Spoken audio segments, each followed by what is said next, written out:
sécurité. Le sujet a été évoqué mercredi à la MONUSCO où l'on invite les Congolais à garder espoir. Antena, le journal, Sylvie Fortuné, Moula.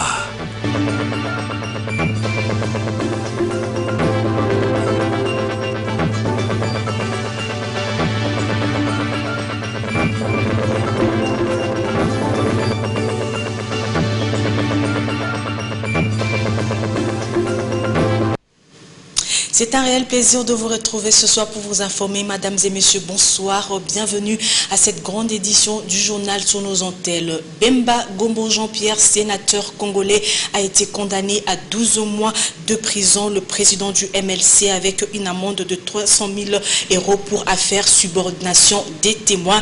Il n'est pas le seul à être condamné. Maître Aimé Kilolo, son avocat, les députés nationaux Fidel Babala ont été également condamnés par la Cour pénale internationale. Eric Izami. La Cour pénale internationale CPI a condamné Bemba Gombo Jean-Pierre à 12 mois de prison avec une amende de 300 000 € en déant 3 mois dans l'affaire de subordination de témoins. Son avocat conseil, Maître Aimé Kilolo, a été lui aussi reconnu coupable dans cette affaire avec 2 ans et 6 mois de prison en plus de l'obligation de payer une amende de 30 000 €. Le député national MLC, Fidel Babala, est aussi condamné, mais il va garder sa liberté, car sa peine de 6 mois de prison étant inférieure à la détention préventive. Pour avoir été déjà condamné à 18 ans de prison, Jean-Pierre Bemba Gombo devrait purger cette peine de 12 mois après avoir épuisé la principale de 18 ans et coupé dans la principale affaire liée au crime de guerre, crime contre l'humanité commis sous le président Ange Félix Patassé en République centrafricaine. Le juge lui ont infligé l'amende de 300 000 € afin de décourager à printemps des pratiques de subordination des témoins à la Cour pénale internationale. Outre ces personnalités citées, cette sentence condamne également Narcisse Arido de 11 mois de prison et Jean-Jacques Mangenda de 24 mois de prison dans cette affaire de subordination des témoins à la CPI. Quittons la haie pour le New York. Le chef de la diplomatie RD congolaise Léonard Cheo Kitundu, le président de la Senko Monseigneur Marcel Outembi et le chef de la MONUSCO Maman Sambo Sidikou ont pris la parole hier devant le membre du Conseil de sécurité de l'ONU. Le renouvellement du mandat de la MONUSCO, le point sur les discussions directes de l'arrangement particulier et les processus électoraux sont les points évoqués à New York. Suivez ces commentaires. Ils ont tous émis le vœu de voir la République démocratique du Congo sortir de la crise qu'elle vit présentement.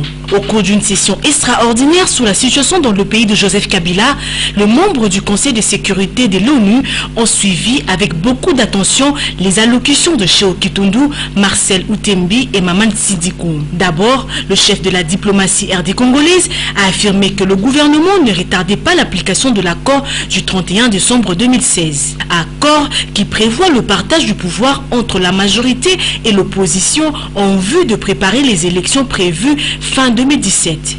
D'après lui, la signature de ces compromis traîne pour des raisons objectives dont la mort de Etienne Tshisekedi et de points de divergence sur le mode de désignation du Premier ministre qui sera issu du rassemblement.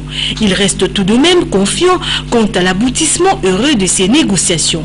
Pour sa part, Monseigneur Marcel Outembi a reconnu que l'arrangement particulier peinait à se conclure tout en réaffirmant que l'accord du 31 décembre reste la seule voie de sortie de la crise institutionnelle en RD Congo.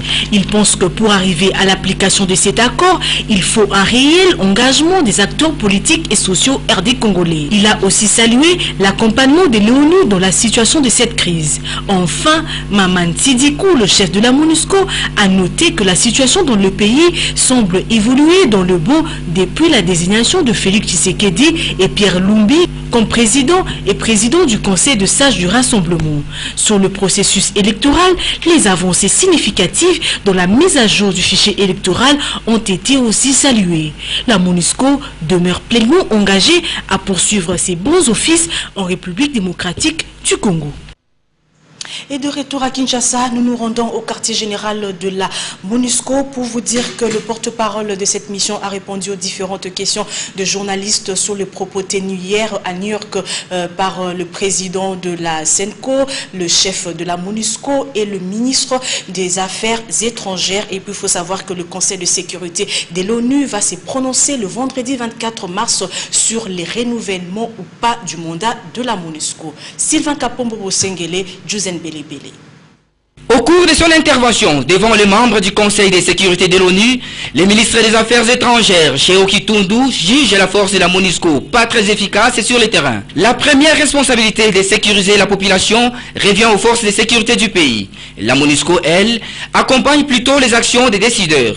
C'est la réponse de Charles Bambara et le général Bernard Comix de la MONUSCO. Si vous prenez les différentes résolutions du Conseil de sécurité des Nations Unies, c'est très clairement dit que la force de la MONUSCO vient en appui aux forces de sécurité congolaises pour réellement établir la paix, la sécurité, la stabilité dans le pays. Nous avons fait beaucoup, il reste beaucoup à faire et c'est la raison pour laquelle la mission que nous faisons ici, c'est de trouver quels sont les modes de fonctionnement, quelles sont les actions que nous allons pouvoir mener ensemble de manière très coordonnée, bien planifiée, pour pouvoir porter des coups sévères à ceux qui créent le chaos dans ce pays. La mission principale de la MONUSCO est la protection des populations civiles, mais apparemment, elle s'est spécialisée au simple constat et précède les événements. Allusion faite aux tueries de Kananga, Charles Bambara répond. Il faut dire que depuis le mois de décembre 2016, dès que les violences ont commencé dans cette province du Kasaï central, nous avons graduellement augmenté notre présence militaire sur le terrain. Et nous avons aussi renforcé notre présence civile sur le terrain. Pourquoi? Justement pour prendre en compte ce mandat de protection des civils. À l'heure actuelle, c'est vrai que ce renforcement se poursuit graduellement, comme je l'ai dit, et nous sommes conscients des défis. Sur le chapitre politique, la MONUSCO reste confiante sur les travaux de l'arrangement particulier. Le porte-parole a affirmé que plusieurs rencontres se font pour sortir le pays de cette situation. Donc, il ne faut pas désespérer. L'espoir est plutôt permis. Il s'est tenu hier mardi sous la haute direction du président de la République, Joseph Kabila, la première réunion interinstitutionnelle dans le cadre de l'évaluation régulière de la situation générale du pays dans Momat et Blaise Lunda. 4 points ont été abordés au cours de cette réunion institutionnelle. La première de l'année 2017, à savoir la situation sécuritaire, la situation socio-économique, l'évaluation du processus électoral et les divers. Concernant la situation sécuritaire du pays, il a été relevé qu'après les mauvais vents qui a soufflé dans les Tanganyika avec les conflits bantou-pygmées, la réorganisation de certains groupes armés dans le Nord Kivu et les phénomènes Kamona Sapu, la paix retrouve progressivement ses pas grâce aux efforts de sensibilisation des acteurs impliqués par les gouvernements et aux actions appropriées de sécurisation menées par les forces de sécurité.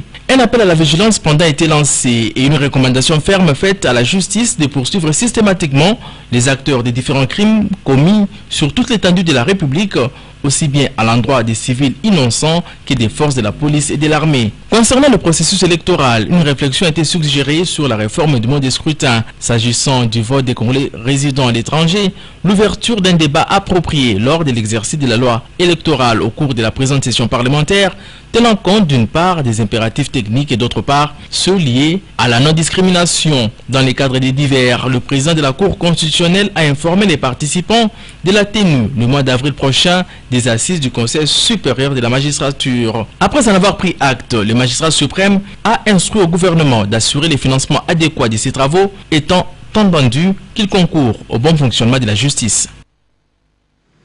Écho du centre interdiocésain de Kinshasa, les discussions directes de l'arrangement particulier se sont poursuivies ce mercredi 22 mars au centre interdiocésain. Les discussions se tiennent autour de la répartition de postes ministériels. Aux dernières nouvelles, la majorité présidentielle et l'opposition signataire de l'accord du 18 octobre 2016 ont fait bloc au sujet de la répartition de postes ministériels. Le prochain Premier ministre devrait discuter avec le chef de l'État sur la répartition de 4 ministères dits de souveraineté. Entre-temps, dans un communiqué rendu public, l'UDPS a, au cours de sa réunion extraordinaire, La présidence de l'UDPS a donc approuvé l'action de son secrétaire général Jean-Marc Kabound à Kabound qui a claqué la porte de négociation directe sous la médiation des évêques de la SENCO. La présidence du parti a pris acte Je disais que la présidence du parti a pris acte de la journée du lundi 27 mars comme date butoir de la signature de l'arrangement particulier pour la mise en œuvre de l'accord du 31 décembre. Et puis la présidence de l'UDPS annonce un point de presse le mardi 28 mars au lendemain de la signature annoncée de l'arrangement particulier. Dans le reste de l'actualité, sachez que le gouverneur de la ville de Kinshasa, André Kimbuta, a séjourné dernièrement à Tokyo, au Japon, un séjour qui lui a permis d'explorer plusieurs opportunités japonaises au profit des Kinois. Il est revenu à Kinshasa avec une gibecière contenant entre autres 10 camions anti-incendie et des ambulances. Le condensé de ces séjours avec nos confrères de la presse du gouverneur. Le gouverneur Kimbuta revient de Tokyo, au Japon. Durant son séjour nippon, André Kimbuta a exploré plusieurs axes de coopération au bénéfice de la population quinoise. C'est le cas de la rencontre avec le président de la Société de promotion de la diplomatie japonaise, où le gouverneur Kimbuta a obtenu un don de 10 camions anti-incendie, 20 ambulances et 4 pelles chargeuses. Il y a l'approche entre la ville de Tokyo et de Kinshasa. Dans quel sens? C'est une ville qui a connu beaucoup de problèmes que je suis en train de connaître maintenant avec la ville de Kinshasa. Cette similitude a poussé ma curiosité de décider de venir à Tokyo. Comment les Japonais ont-ils résolu leurs problèmes? André Kimbuta a également visité le musée national du chemin de fer du Japon.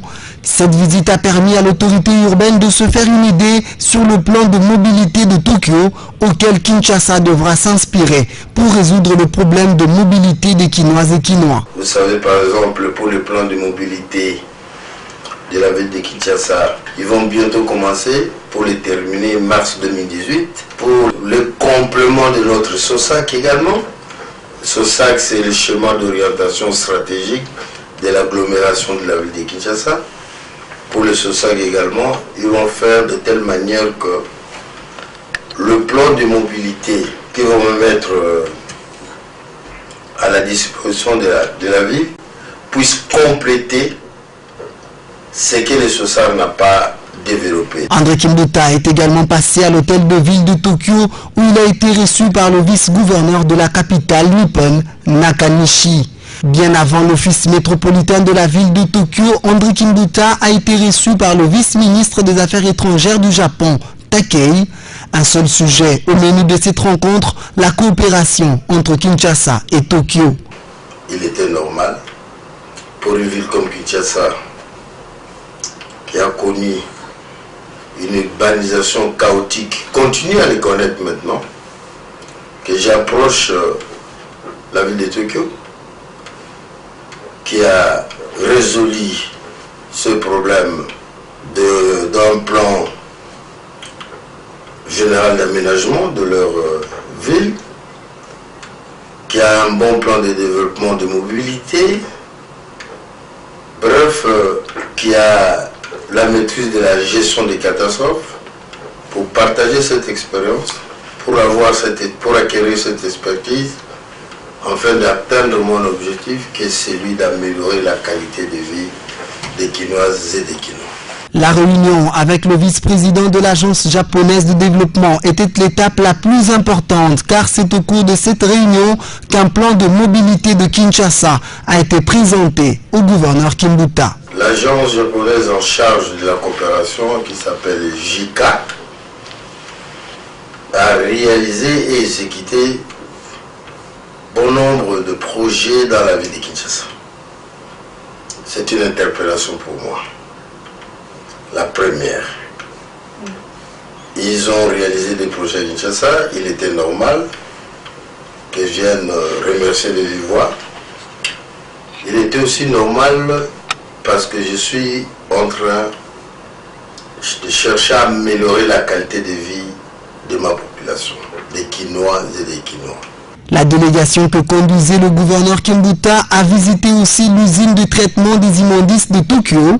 Ici, il était question de se rendre compte de la manière dont cette usine assure la gestion intégrée des déchets. Le sénateur Yano, président de l'Association économique pour le développement de l'Afrique, fait également partie des personnes que le gouverneur Kimbuta a rencontrées.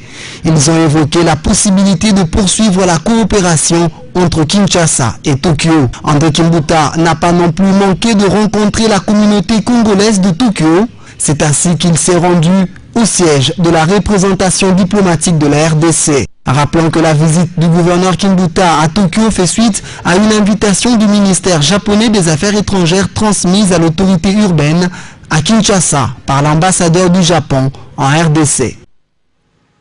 Et nous allons dire un mot en santé avant de passer à autre chose. Comme l'indique son nom, les cancers colorectales se forment dans le côlon ou dans le rectum, qui est la dernière partie du gros intestin. Cependant, il y a des précautions à prendre pour ne pas en arriver là, telle que la position que l'on doit prendre pendant que nous allons au sel. Patricia Bassois pour les détails.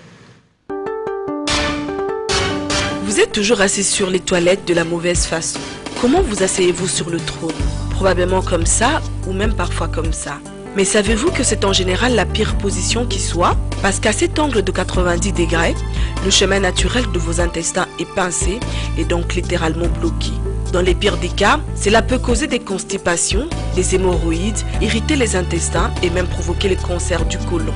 Mais dans une position à 35 degrés, c'est complètement différent.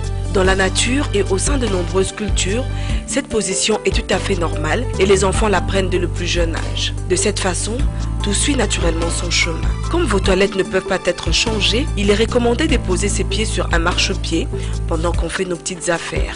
Pas besoin d'avoir un objet particulier fait sur mesure. Une simple boîte suffit. Essayez, vous ne serez pas déçus. Le 22 mars est universellement célébrée la journée mondiale de l'eau. C'est l'occasion de se rappeler que l'accès à l'eau potable est essentiel pour lutter contre les maladies d'origine hydrique. Le gouvernement de la RDC a choisi comme thème pour cette année « Consommons uniquement de l'eau potable ». À cette occasion, la rédaction d'Antena, à travers Polydor Ngaziame, a tenté de scruter l'utilité de l'eau et le niveau d'accès de la population, aussi bien congolaise que mondiale, à ces précieux liquides par rapport bien sûr à l'objectif 6 des objectifs de développement durable. Suivez. Eau et emploi pour les Nations Unies, eau potable et gestion rationnelle des ressources pour la République démocratique du Congo et enfin l'eau et le changement climatique pour l'UNICEF. 3 thèmes choisis différemment pour célébrer la journée mondiale de l'eau, mais qui au fond renvoient tous à l'objectif de développement durable 6 qui vise à garantir l'accès de tous à l'eau et l'assainissement et à assurer une gestion durable des ressources en eau. En effet, l'eau est vitale aussi bien en matière de santé que d'emploi, car elle permet de subvenir au développement économique, social et humain. Il faut aussi souligner qu'à ce jour, la moitié des travailleurs dans le monde, soit 1,5 milliard de personnes, sont employés dans des secteurs liés à l'eau. Preuve que la plupart des emplois dans différents secteurs en dépendent directement. Mais force est de savoir que tous les travailleurs peuvent subir les effets nocifs d'un approvisionnement en eau et d'un assainissement déficient. Les statistiques imputent près de 250 000 décès survenus au lieu du travail à une eau potable de piètre qualité, un assainissement inadéquat et une mauvaise hygiène.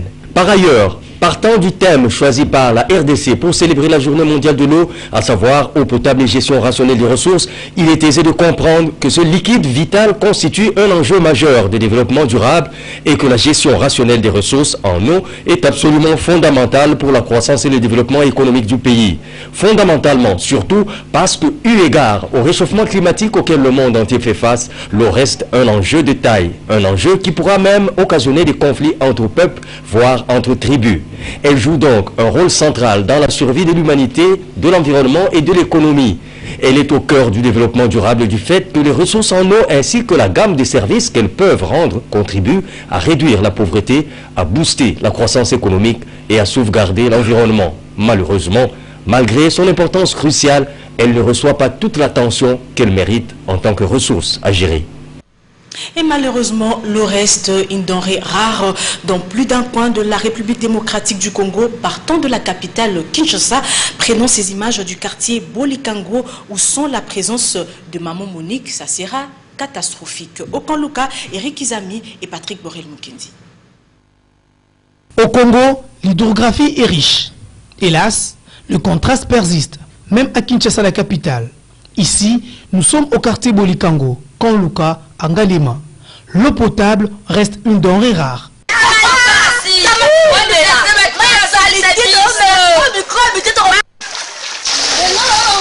Les filles sont obligées de parcourir de longues distances pour puiser l'eau de la rivière Makelele, du reste impropre à la consommation. Regardez, nous utilisons une eau insalubre ici au Kanluka. L'eau est difficilement trouvable. Devra-t-on mourir ou pas pour nous faire entendre, dit cette femme.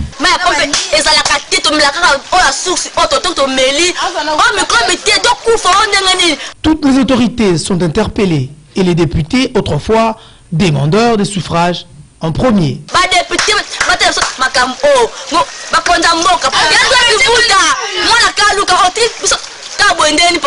Pour obtenir ces liquides vitaux, tout le monde est mis à contribution, les enfants aussi. Toute cette armée des récipients prouve combien la population recherche l'eau potable pour vivre et remplir plusieurs tâches. Ces Congolais a l'air de faire une boutade, mais les problèmes évoqués est réel. Qu'ils fassent le nécessaire pour nous donner de l'eau potable. Nous souffrons, les enfants également souffrent de cette pénurie.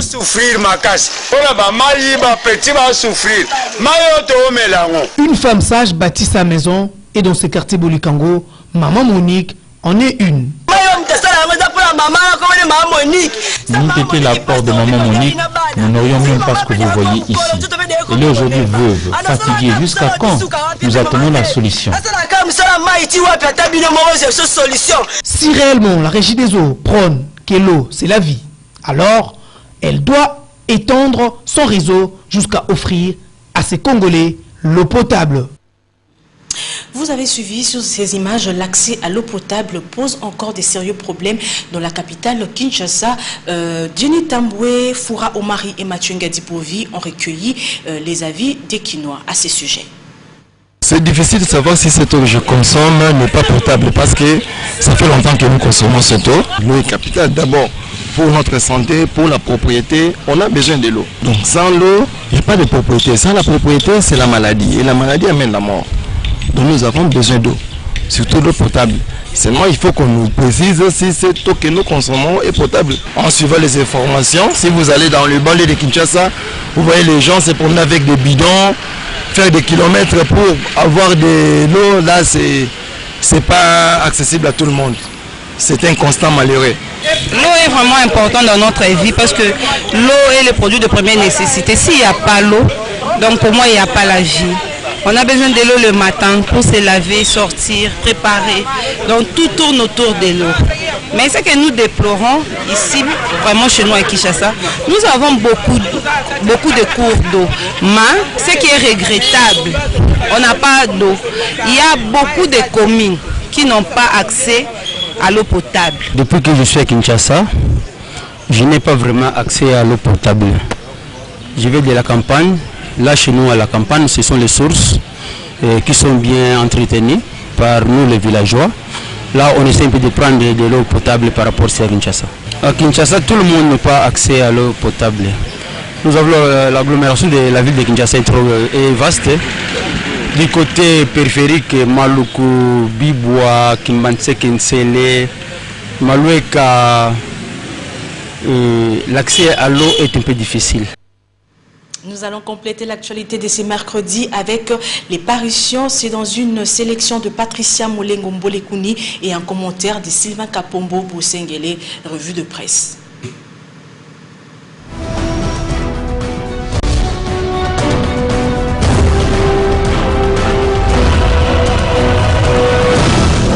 Bonsoir. Les parutions de ce mercredi 22 mars se sont intéressées à plusieurs sujets. Commençons par la référence plus, qui titre à sa une « Blocage de l'arrangement particulier, nomination du Premier ministre, mandat de la MONUSCO, le Conseil de sécurité va de nouveau trancher sur l'avenir de la RDC ». Selon le quotidien, le Conseil de sécurité de l'ONU est déçu du comportement qu'affiche la classe politique RD congolaise, raison pour laquelle il décide d'intervenir en convoquant quelques membres de la majorité au pouvoir, la société civile et 2 membres de la CENCO. Les personnalités invitées au Conseil auront à exposer devant les membres du Conseil de sécurité et au finish, ces derniers décideront. C'est selon éventuellement sur la poursuite des discussions entre les politiques RD congolais qui feignent de trouver un terrain d'entente afin de préserver leurs intérêts égoïstes. Entre-temps, Forum des As annonce que la crise est finie du côté des leaders de la dynamique de l'opposition. Il n'y a plus de voix discordantes au sein de la délégation du rassemblement aux négociations de la CENCO. C'est dire que l'unité est en train d'être retrouvée au sein du rassemblement des forces politiques et sociales acquises au changement après la rencontre d'hier, mardi 21 mars, à Kinshasa, entre Félix Tshisekedi, président de cette principale plateforme de l'opposition congolaise, et une délégation de la dynamique de l'opposition. Des sources alimentées affirment que les discussions sont en cours avec les autres membres encore hésitants, ajoute le journal. L'actualité, c'est aussi la réunion interinstitutionnelle que le chef de l'État, Joseph Kabila, a présidée hier mardi pour évaluer la marche de la République démocratique du Congo au regard de l'indépendance des institutions qui poursuivent toutes les mêmes buts qui exigent une collaboration étroite pour son atteinte. Géopolis Hebdo fait savoir que cette réunion couvre l'aspect le plus complet de la situation générale du pays qui tient dans un contexte de plus critique avec la situation désormais complète du glissement des différents mandats du fait de la non-organisation des élections dans les délais tels que prévus par la Constitution et d'un débit accru des foyers de tension à caractère messianique et syncrétique. Terminons en sport avec la trompette qui indique que la délégation congolaise a quitté Kinshasa pour Nairobi en perspective du match amical RDC-Kenya. Cette rencontre est fixée au samedi 25 mars dans la capitale kenyane. Et ça sera tout pour ce soir. Bonsoir chez vous.